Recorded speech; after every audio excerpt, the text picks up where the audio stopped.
Hey folks, welcome back to the channel, and today we'll be looking at two stories, both inspired by actual cases. Please subscribe to the channel, like the video, and feel free to leave a comment. It really helps the channel out. Thanks.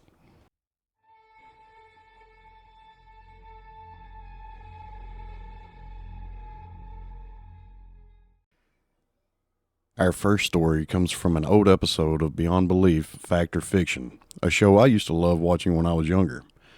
The premise of the show would revolve around them telling you about 5 stories. Some were made up by the show and some were based on actual cases.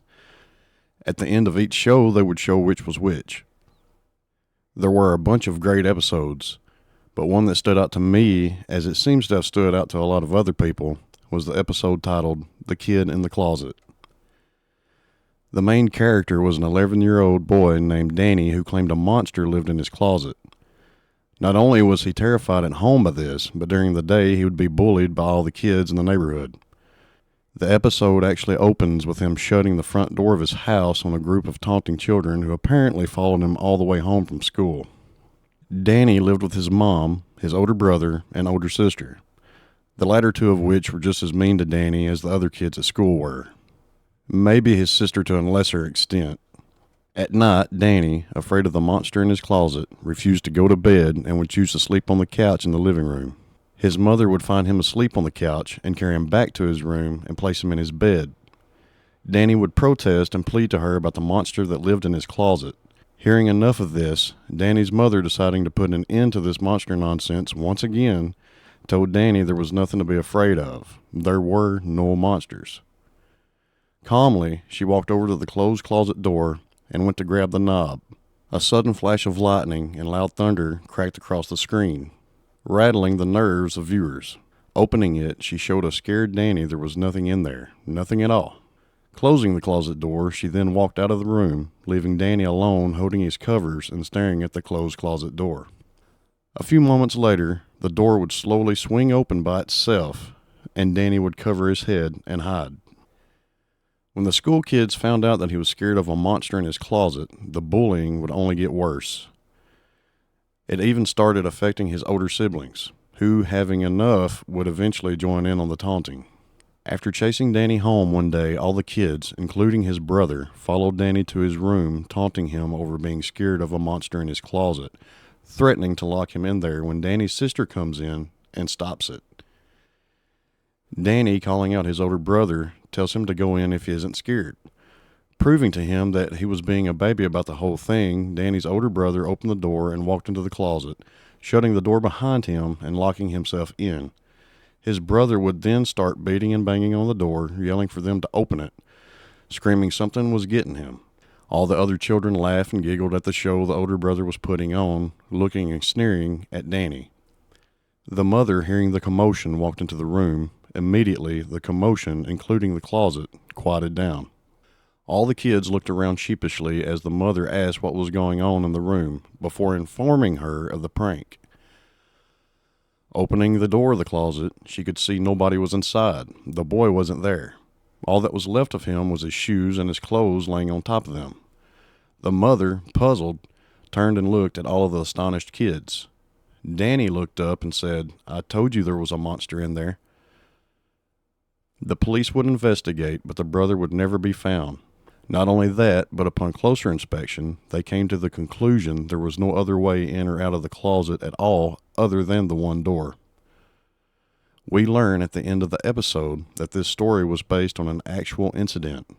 It was fact. Now for the true story. It was hard to actually find anything on what account the story was based on. Thumbing through a few things on the internet only revealed online threads that with one person claiming to have worked the case and other websites pointing back to the threads.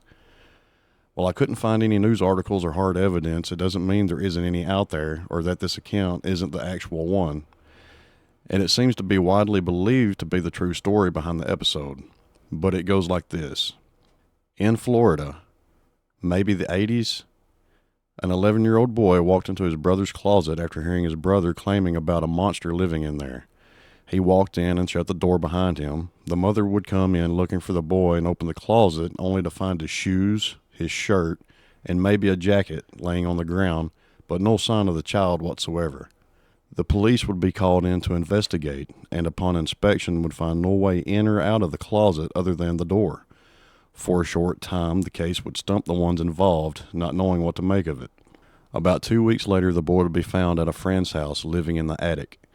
Going back to inspect the closet again, it was found that although the walls, ceiling, and floor were all checked for loose boards or hidden openings and everything felt solid, there was one ceiling tile that the boy climbed out of, and it had felt secure when checked because the boy had put wood or boards over it when he replaced it. As far as the shoes and clothes on the floor, maybe it was just easier to climb through the opening without them. The young boy apparently had a history of running away. Could you imagine, especially being a parent, your kid just vanishing into thin air in your own house from a small room with no exit, only having a small pile of the clothes they were wearing to go off of, and the police having no answers? What would be your first thought?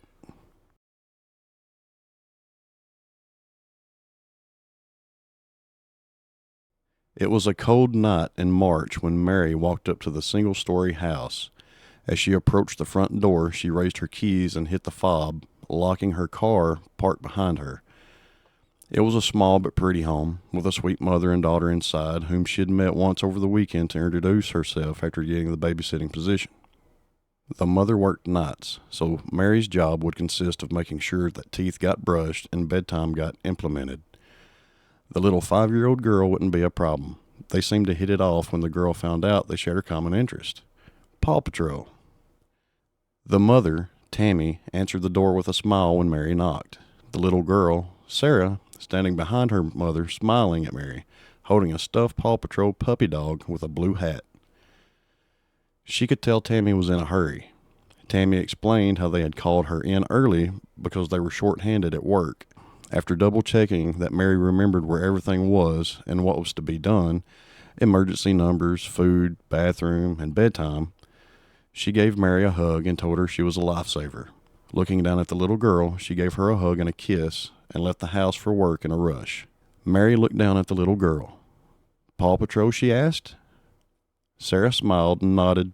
"Uh-huh." After a few hours of the two watching TV and snacking on some popcorn, Mary looked down at her watch and realized it was getting late. Mary told Sarah to go brush her teeth and get ready for bed while she put away the empty popcorn bowl and dirty glasses. The little girl jumped up and headed for the bathroom down the hall. A short time later, Sarah came up to Mary as she was putting the clean dishes away and said, "All done," followed by a big yawn. Mary followed Sarah down the hallway and opened her bedroom door. Turning on the light, she immediately noticed how cold the room was. Looking around, she checked to make sure the window was closed, which it was, and walked over to the floor vent to see if any heat was coming out. Upon inspecting the vent, she noticed that it had been covered with a blanket from Sarah's bed, which was probably blocking most of the airflow from coming through. Mary picked up the blanket and tossed it back on the bed, then walked back to the door and opened it wide to let the heat from the hallway enter the room so it would warm faster. When she had Sarah tucked into bed, the little girl gave a yawn and reached up wanting a hug. She then told Mary thank you for letting her stay up a little later, watching TV. She wouldn't tell Mama. Mary laughed and said, "No problem. What are friends for?" She gave the little girl a wink and turned off the light as she left the room, noticing the temp wasn't as cold anymore. A few minutes later, as Mary sat on the couch, she heard the little girl holler from her bedroom. Rushing down the hallway, she walked into the room, turning the light on as she did so. Sarah told Mary she heard a noise that woke her up and was scared there was a monster in her closet. Mary sat on her bed, consoling her, reassuring her that no monster was in here. Just to be on the safe side, Mary got up and walked over to the closet on the opposite side of the room and opened the door. "See," she told Sarah as she put her hand in the small closet and moved around all the clothes inside, looking in. Nothing at all. Mary shut the closet door and walked back to Sarah, noticing once again the blanket on the floor, laying at the side of the bed, blocking the vent.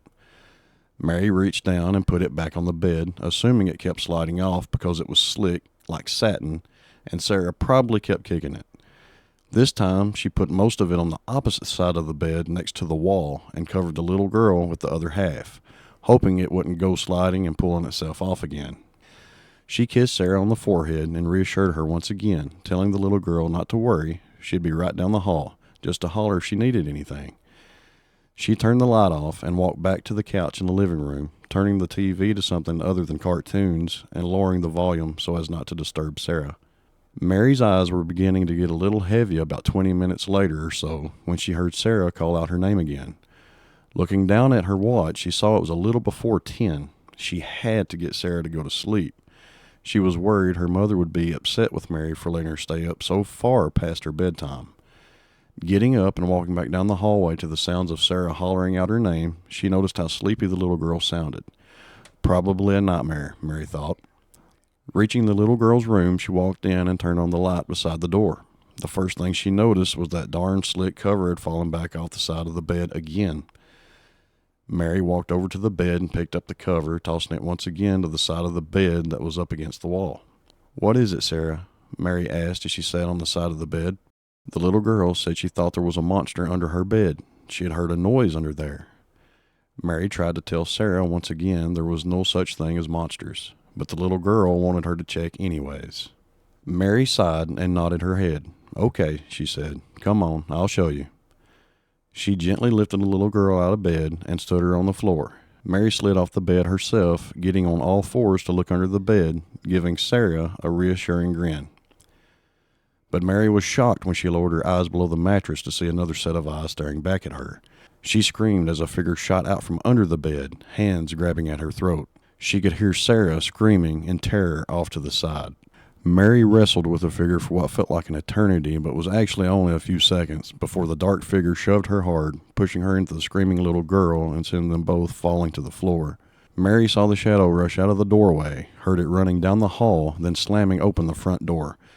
She picked up the little girl, checking that she was okay, before pulling out her phone and calling the police. The police arrived fast and looked through the house to secure it, but found no one else. Mary slowly began realizing something as she gave her statement to the police. The covers that had kept falling. The man must have pulled them down to hide being seen underneath the bed by her walking into the room. The police searched the area but came up with nothing that night. But the next day, the man would be spotted and police would arrest him. It turned out the man had been an ex-resident of the property and had a protection order against him.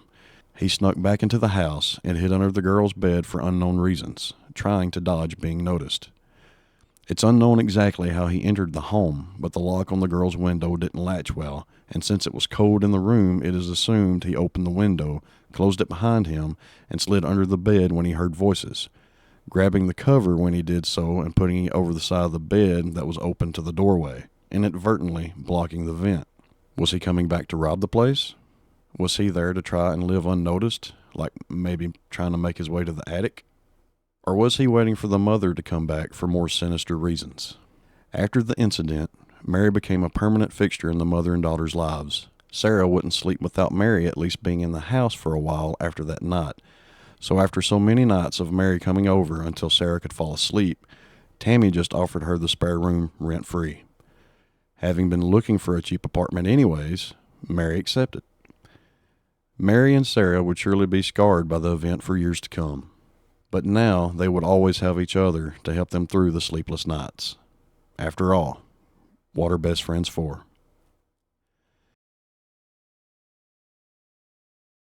If you liked today's video, please subscribe to the channel, like the video, and feel free to leave a comment. It really helps out the channel. Thank you. And until next time, take it easy.